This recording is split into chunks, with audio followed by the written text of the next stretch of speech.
Welcome back to Villanova Sports Talk here on this Thursday afternoon. David Szczepanski alongside Dominic, Richetti, joined by our special guest, Villanova Vice President and Director of Athletics, Roedl. Eric graduated from Villanova in 1997, became the Director of Athletics and Vice President in January of 2025, led the Oregon Ducks Athletic Department as the Deputy AD for some time, as well as Temple University, and as I said earlier, graduate from Villanova here in 1997. Eric, welcome to Villanova. Welcome back to Villanova. Welcome here to WXVU, and thanks for joining us today. How you doing?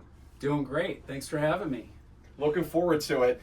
Very excited. We have a lot to get to, obviously, and a lot that you have been getting to over the last couple months. It's been a very chaotic last few months since you became Villanova's athletic director, but how has this whole process been, especially, coming home for you and having a chance to, be at your alma mater and have such an important role? Yeah, well, thanks again for having me, and it's been just incredible coming back here to Villanova. And when our family received that opportunity, it was an absolute no-brainer. And for me, setting feet back on campus in mid-January and just seeing all the incredible change that's happened here at Villanova over the last 25, 30 years since I was a student here, and there's an incredible foundation that's been developed here from an athletic department perspective, but even bigger than that, this is just an incredible community to be a part of. My wife Nicole and I are both graduates of Villanova and had such an amazing experience here as students, and the opportunity to come back in this role and to serve our student athletes and the campus community and to bring our three boys now into this community. It's just an incredible opportunity and new journey for us, so to speak. What has been the biggest change for you since you were a student in terms of campus-wise?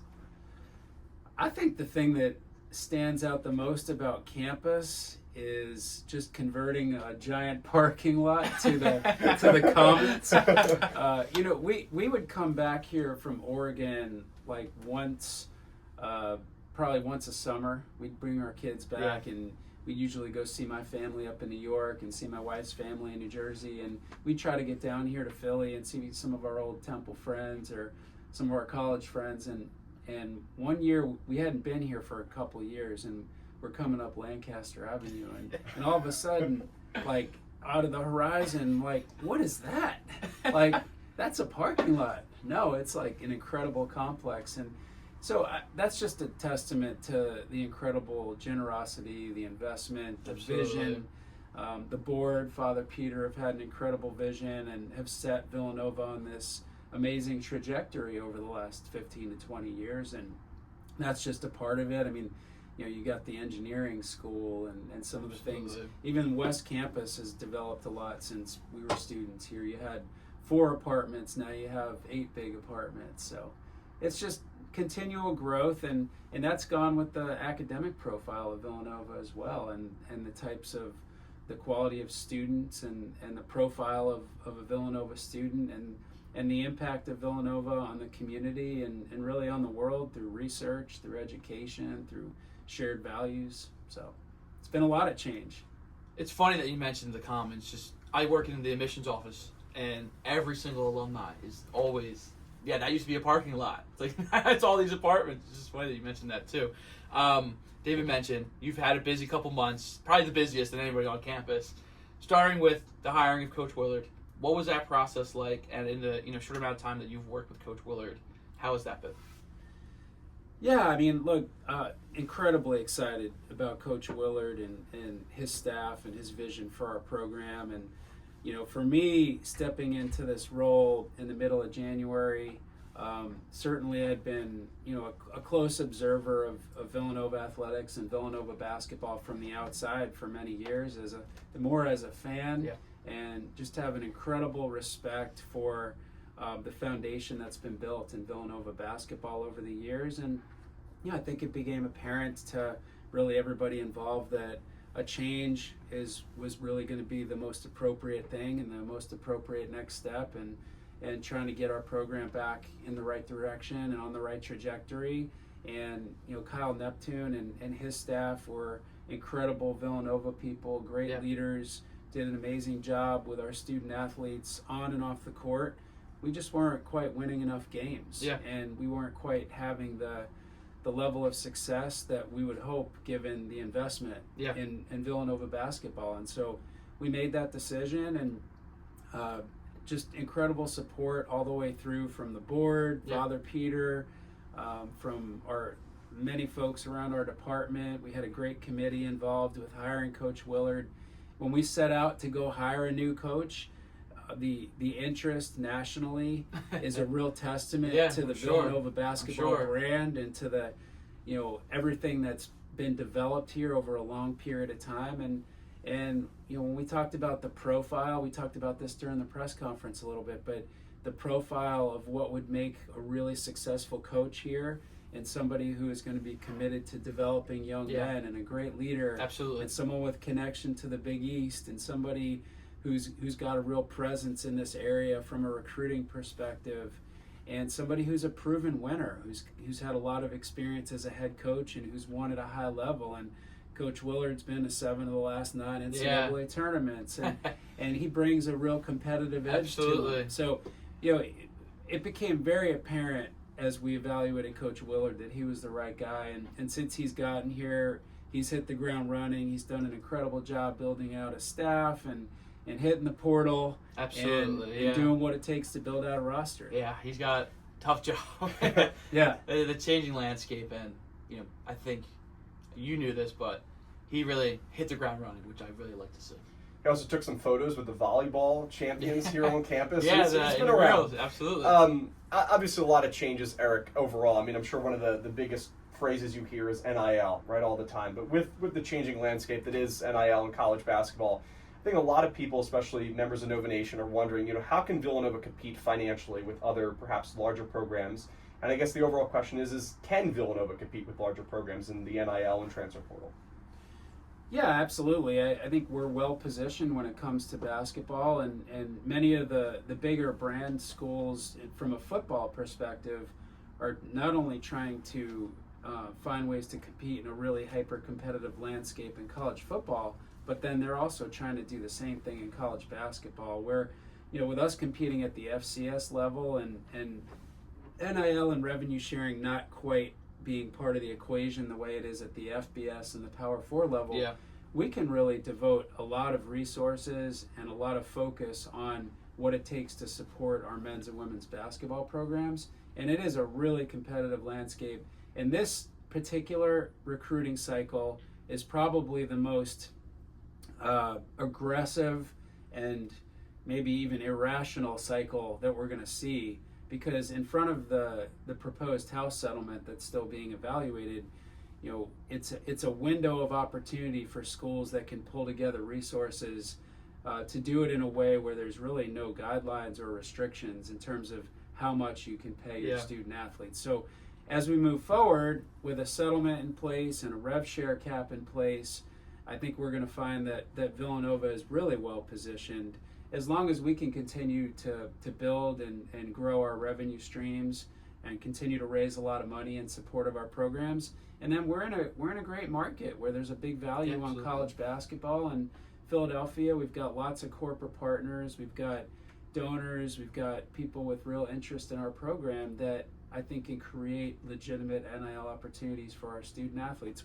We've seen some of that, but that's a real opportunity as we move forward in the marketplace that we're in here. So, we're going to continue to evolve with this changing landscape, and nobody knows for sure what it's going to look like over the next few years. But what we do know is that we have an incredible foundation. We've got a really strong brand and a big market. Absolutely. And that we've got a donor base that can keep up with just about anybody. Yeah. So, we're going to do everything we can to kind of galvanize our community around Villanova men's and women's basketball and make sure that we can position our programs for success. I mean, you mentioned that House settlement, and we've seen players without any eligibility enter the transfer portal. How do you believe this House settlement will shape college sports moving forward? I talked to Vincent Castro, who was an athletic director here at Villanova, a family friend of mine. He had good input on this, so I want to know what you think as well. This House settlement coming up, how will that impact college sports, college athletics? Well, it's a huge shift, right? Yeah. I mean, the House settlement is designed to do a few things. It it will acknowledge the role that student athletes play in generating revenues for our programs, and it creates some real parameters around how schools can now share revenues with student athletes, which has never been done before. Over the last 3 years, since July 1 of 2021, schools have been able to create external NIL opportunities through collectives. Schools haven't been as directly involved with that. And so now schools are able to directly develop a rev share relationship with student athletes, but there is a cap. And so there's some parameters around it, whereas right now, there really are no parameters around it. So that's one big shift. And you're still going to have third-party NIL, but that third-party NIL is now going to be a lot more heavily regulated, and it's got to go through a clearinghouse and evaluated for fair market value. And then there's a couple of other big pieces to it, right? You've got no longer going to have scholarship limits. You're going to have roster limits, and so with roster limits and unregulated scholarships, a school theoretically could go out and double the number of scholarships that they award. So again, you got revenue share up to $20 million, which really applies at the high Power 4 level. Schools in the Big East are going to be aggressive, but they're not going to need to tap into rev share at that level. And then you got scholarship deregulation. So schools can now go out and raise more money and create more endowments and find the funding to increase scholarships. So the financial pressures of operating at the highest level are only going to be magnified now with the House settlement. But again, for schools like Villanova that are going to be really focused in certain areas, I think there's a real opportunity there. So it's going to be a big shift, but it's something that we're all evolving with, and we'll see what happens ultimately with the settlement and what the rules are. That's a great perspective. And if you're just joining us, everybody out there, we're talking with Villanova Vice President and Director of Athletics, Roedl. Eric, you talked about revenue sharing a lot there. As a former tennis player yourself, what has been your message to athletes that are playing sports that maybe bring in less revenue per se, other than men's and women's basketball and football? And how are you making sure that all Villanova's teams are still getting proper attention? Yeah, so with revenue share, that really is designed to provide an opportunity for student athletes in sports where there's a net revenue or certainly significant revenues. And different schools are going to approach that differently based off their revenue base. And at a school like ours, we don't quite have the resources where we're going to be sharing revenue broadly across a vast number of teams. Ours is really going to be focused more heavily on the basketball programs, and then there might be some opportunities within other programs to do some things for student athletes depending on resource availability. But one thing that overrides all else is we're here to provide a first-class student athlete experience, and as we approach all of our decision making on a day-to-day basis, it's always what's in the best interest of Villanova and what's in the best interest of our student athletes. And we have 24 sports. We've got over 600 student athletes. And we want each one of our sports to feel valued. We want each of our student athletes to know that they're supported. And our job as an administration and athletics is to make sure that, we can find a way to spread the resources we do have in a way that our student athletes are all getting that experience that we aspire to provide. So, and that's not easy to do. And that's going to get harder and harder to do, but that's something that we're committed to. And it's going to take really building community around each of our 24 sport programs. We've got to find ways to get the alumni base, the community engaged. We need everybody on board with supporting our programs if we're going to operate at a high level where each of our teams really have what it takes to be successful. Villanova's been busy as a school, acquiring Cabrini's campus, Rosemont. Could these areas, with Villanova enrollment trending upwards, Villanova continues to get bigger and bigger by year. Do you foresee these areas being used for athletic resources?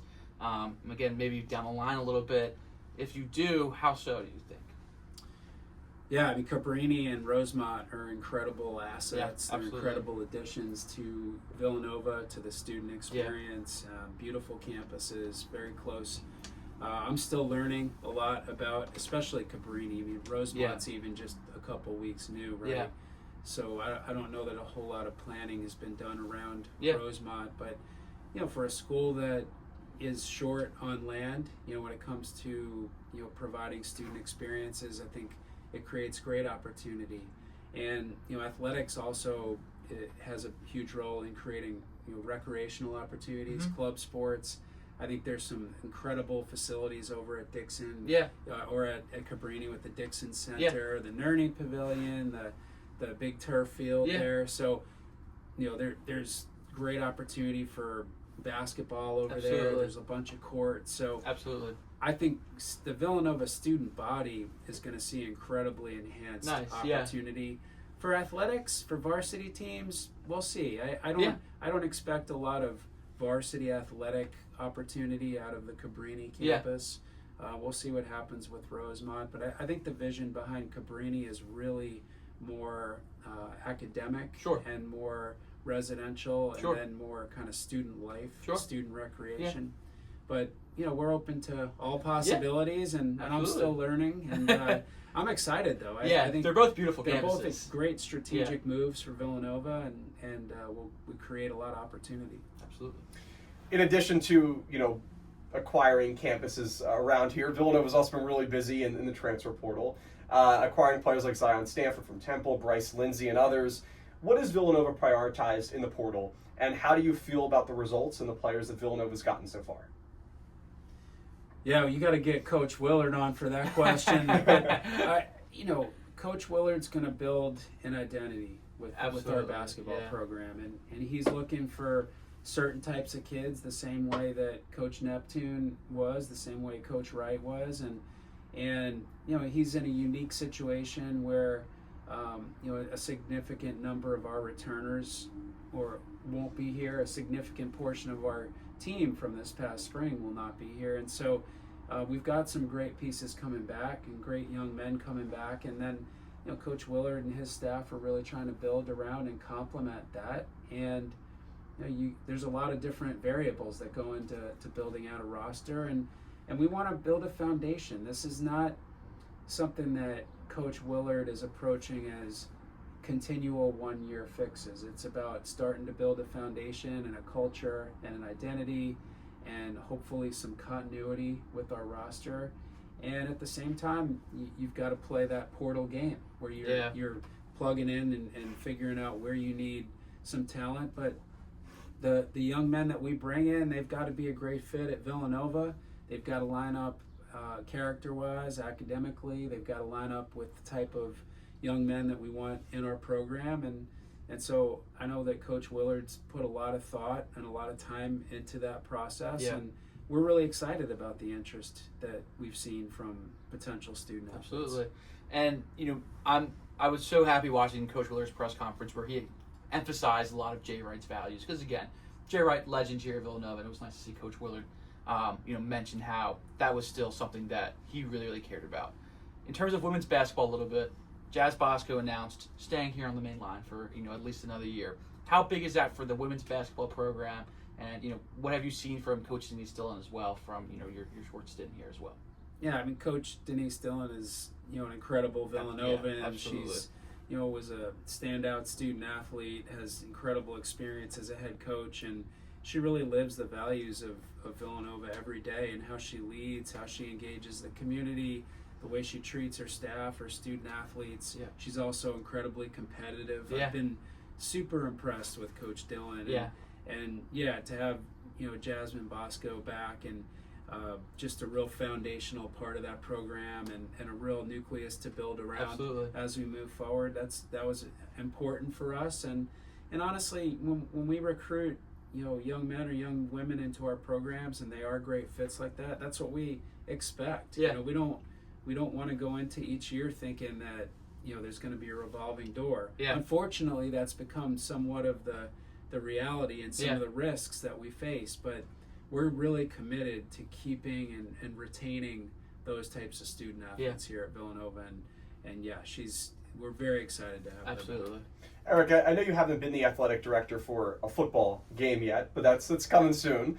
After having a chance to talk with Coach Ferrante and seeing the success of the football program as AD, what has impressed you about the football program, and how has your relationship started to become with Coach Ferrante? Yeah, I mean, I've really enjoyed getting to know Coach Ferrante. I mean, he's a treasure here. He really is. He's been here forever, and he's been a part, both as a member of Coach Talley's staff and now leading the program for like 8 or 7 or 8 years now. I believe this is his 8th. Yeah. And just, again, incredible leader of young men, does things the right way, really embraces the values of Villanova. And, he's not out there, chasing what others are doing. He's doing it the way that he feels that works here at Villanova. And, I mean, how can you not be impressed with that football program and the type of consistent, sustained success that they've had? Yeah. Academically, when you look at GPA, APR, the way they engage in the community, the bone marrow registry, it's a program of excellence. Absolutely. And really proud of that program and what it adds to our community and the way they compete on the playing field. And Coach Ferrante is everything an AD could want in a good partner as a head coach. And so I look forward to working with him, as we move forward. And I think football is a huge opportunity here. We haven't, Absolutely. Philly is a tough market when it comes to college football, and I lived that at Temple for 8 years, and I'm really looking forward to diving into the game day experience and seeing, what can we do to get our students more engaged and get them out on a more regular basis. Yeah. We don't want the 2 full games each year to be the Parents' Weekend and Homecoming.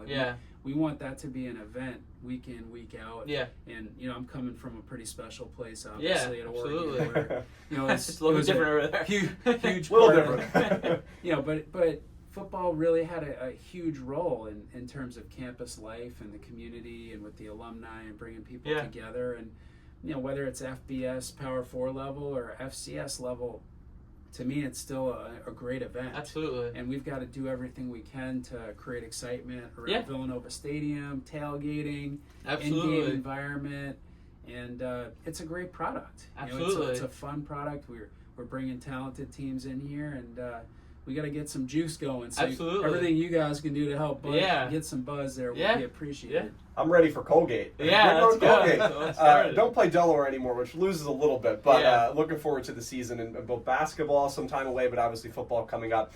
Last question, Eric. It is a tradition here when we have our guests on Villanova Sports Talk to ask you this question. Coach Ferrante, Coach Neptune, many players, coaching staff. The question for you is, what is your favorite cheesesteak spot? Well, I haven't had a cheesesteak since I've been back here. Oh, wow. But when I was, when I worked at Temple, I lived in Lafayette Hill. Yeah. I used to head down through like Roxborough down there, and there's a place in there called D'Alessandro's. I knew it was that coming. was pretty good. Over the years, I think I had a Pat's, I had a Geno's.